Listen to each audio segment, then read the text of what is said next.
everyone. It's been a while since I've done a video, so I thought I'd bring this one, just a little update video. Yeah, I haven't done any videos recently, basically because I haven't been out, I haven't been doing anything. Dog's been injured since, when did he injure? Since end of May. So yeah, a couple of months he's been off. He's quite a common injury for lurchers actually. He cut his carpal pad, or his stopper pad, as some people call it. He cut that. We were just out on a dog walk. We weren't doing anything like work-wise, just out on a dog walk, and he went off, he chased something, came back and he'd sort of cut halfway through the pad. So, you know, they're easy to heal up really. You know, you can do it at home. It's not like a vet job. A bit of purple spray and some vet wrap. And he was in that for 3 weeks. Eventually took that off because it had all sealed up. And yeah, he done it even worse in the garden. You know, these carpal pads take quite a while to heal. And obviously I didn't give it long enough. What I thought was healed, it wasn't. It was still, you know, knitting up inside. And anyway, he skidded across the garden and cut it even worse than it was. It was literally just hanging off by a little bit of skin. So I had to start the whole process again. Of course, bought shares in vet wrap. But yeah, so now we're in, what, 2nd, 3rd of August now, and it's all healed up. So frustrating because sort of a lot of my places, all the grass cut's been done. And that's usually when I start, you know, I start sort of July, sort of mid-July or whatever, whenever they cut the grass really. And I start a bit of lamping just to get the dog in the swing of it. But obviously because he's been injured, I haven't been doing anything. So, but no, I thought I'd bring you a little update because I've got a couple of new little additions to my team. And you know, if you've seen my other videos, you'll see, you know, I've keep 6 ferrets. A couple of them are getting on now, like around the 10 year mark. So it's got to that stage now where they're still sprightly enough, and I'll take them out this season, but this season is probably going to be their last. The other 4 are between sort of like 3 and 5. So, you know, they've got plenty of life left in them. But what I like to do, if I get new blood in, I like to bring in kits when I've got a team of experienced ferrets already. And because anyone who's kept ferrets and done ferreting a lot, you'll know if you've just got kits and you're trying to start out with kits, it can be frustrating and it can be slow because, you know, starting anything from green, you know, their first season isn't always going to be great. Same with a dog. So what I'll do is, they're like close to 9 weeks now. I'll probably wait until around December, January, when they're around 6-7 months, or pretty much when they're like adult size, before I actually take them out and start them. And it's just easier because I've got experienced ferrets. They can come out with them. And really, you know, kits, what they tend to do, or young ferrets, what they tend to do when their first time on the wall, and they spend more time above ground than they do below. You know, you might get a few that just take to it, but most of the time they'll just wander about. And you know, once they follow the scent or see what the other ferrets are doing, they'll soon follow them down. And I think once they've seen their first rabbit, they've experienced their first rabbit, that's it from there. You know, their instincts kick in, and there you go. But yeah, I'll show them to you. And yeah, they're, as you expect from ferret kits, 9 weeks. They give your fingers a little nip every now and then, but that's an easy one to solve.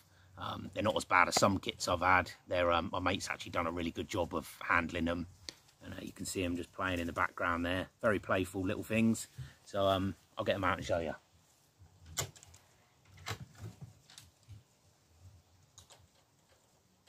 You're going to let me pick you up without you biting me.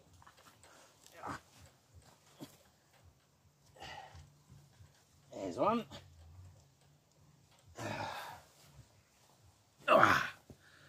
There you go.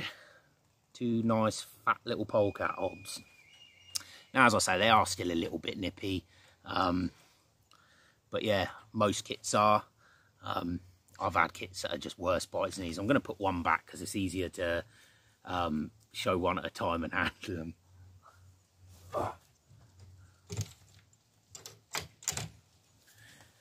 yeah, they're nice little kits. And as I said, my mate who bred these has already done most of the handling work with them. It's just a little bit of refining now. They do tend to want to give you a little nip if you handle them for a while. But if they do nip you, what I've always found and what I've always done with my kits is just every time they nip me, I'll just give them a little flick on the nose. Not hard, but just a little flick to sort of knock some sense into them, to stop them from doing that. But yeah, other than that, really, with these kits, there's nothing you really need to do apart from get them well handled and accustomed to being picked up. And, you know, because there's nothing worse when you're out ferreting than a poorly handled ferret that will go to bite you. Not only when you go to pick them up off the warren, but when you dig down, the last thing you want is to be reaching your hand thinking you're going to be pulling out a rabbit and having one of these latched onto your fingers, because believe me, it hurts. So yeah, you really want well-mannered ferrets, and the only way to do that is just to handle them regularly, you know, when you go to feed them or clean them out. You know, I like to handle mine every day, just to, you know, he's going to bite me. Yeah, I just like to handle mine every day, and they soon get used to it, you know. But these guys honestly have been easy compared to other kits. I used to breed my own, so and handle them, you know, as soon as they sort of start coming out of the nest, before they, you know, really before their eyes open, so they already get that smell, used to your scent, and they're less likely to bite. But since I bought these in, you know, they're just a little bit nippy. Not bad, but yeah, just a little bit nippy. There you go, he went for me there, so give him a little flick, he'll think twice. But yeah, they're dead easy to get right. As you see with my other ferrets, all like big babies, you can handle them, you can pick them up any old hour, and that's the thing. Sometimes when you're out ferreting, you might have to grab one by the tail, or you might pick one up a little bit awkwardly by the back end, you know, and they're not going to turn around and bite you. Also, I like to get them at a young age accustomed to the dog. Even though my dog is already broke to ferrets, you know, these guys aren't necessarily broke to a dog yet. We don't really want these guys biting the dogs too often. I mean, the dogs wouldn't do anything to them anyway, but, you know, at the end of the day, they're still a working partnership. But yeah, I don't tend to name my ferrets. These guys, when they're bigger, they're literally going to look exactly the same as the others, so you can't really tell them apart. You trying to bite me again? No? Yeah, so you won't really be able to tell them apart, and they don't really come to names and stuff. They're not like a dog. But yeah, you just want these guys to become a pleasure to handle. Don't bite me. You want these guys to become a pleasure to handle, easy to handle, and you don't want them not just biting, but you don't want a ferret that shies away on a warren. You know, they're one of those that when you go to pick it up, runs back down a hole away from you or runs off, because again, that's frustrating, you know, when you're trying to pick up and move on quickly and the ferret doesn't want to come back or doesn't want to be handled. Then yeah, and it really all does start off at a young age. You know, you just got to get them used to you, used to being picked up, used to being around the dog, and without losing any fingers in the process. So yeah, as you can see, you know, he's tried to nip me a couple of times, but it's nothing major. And when they do nip, it's not overly hard at the moment. But you know, you want to squash it now, because when they're an adult, it does start to hurt. But yeah, they're lovely little kits, and hopefully they're going to make a good size. I mean, he's 9 weeks now, and look at the size of him already. Both of them should make a good size, and you know, as I've said before in previous videos, I like a decent size hob, because you know, we do work some big warrens, and we need a good size hob that will shift the rabbits here, those stubborn rabbits. I'm just going to put him back in his hut so he can play with his brother again. Go on, mate.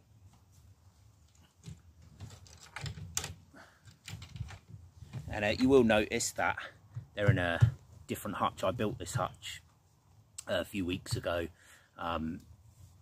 so it'd be ready for when I got them. I don't really mix young ferrets with, especially hobs.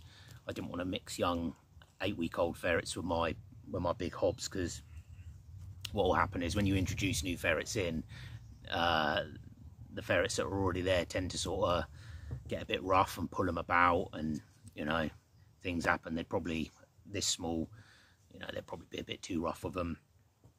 So I'll wait until they're around, you know, adult size before introducing them all, and hopefully they should get on like a house on fire. But yeah, it'll be nice to have some new blood working, and I think they should do well. I've got plenty of rabbits to show them. But yeah, a little funny story about how these kits actually come about. They wasn't planned. The guy who bred them, well, the guy who comes out ferret with me with a little white dog, Sam. So about a year ago, he had one of his hobs vasectomized, because, you know, if you keep ferrets, you know, sometimes you don't want to breed a gill every year. And if you don't want to go through the hassle of going to the vet and getting the gill jab, you know, sometimes people vasectomise hobs and it's problem solved. Anyway, he had his hob vasectomised, and he thought, grand job, this is it, you know, bring all my gills out of season. Only the vasectomy didn't work. And yeah, he rung me and he said he put the vasectomised hob in and both gills were pregnant. So yeah, they're a little accident, but never mind, we're happy. We've got a couple of kits out of it, and yeah, should be good. But yeah, now it's August, sort of towards the end of the month, beginning of September, I'll start getting out, start the dog with a bit of lamping, just getting back in the swing of things. Once I've got him fit again, you know, it's been sort of 2 months of doing nothing with him. But yeah, get him fit again, then we'll start lamping. I'll try and film a bit more lamping for you actually this season. It is tricky to film that. I've got a couple of lamping videos. Some of it is quite poor quality. It is hard to film it at night. I am going to do some more long netting at night this season, and as always, plenty of ferreting. Excuse me. So if you're new to the channel, head back, have a look. I've got loads of ferreting and trapping and shooting and camping, and you know, I do a bit of everything. See if you enjoy that. If you're not subscribed, hit subscribe, give the video a thumbs up, because that always helps bump the video up. And yeah, I'll be back soon with another video for you. Hopefully either a lamping or a long netting at night one, but there'll be something anyway. There'll be some on the go soon. So yeah, but cheers for watching anyway, guys, and hope you enjoyed the video. Hope you're still enjoying the channel and everything, and stay with us, because there's plenty more to come. Cheers.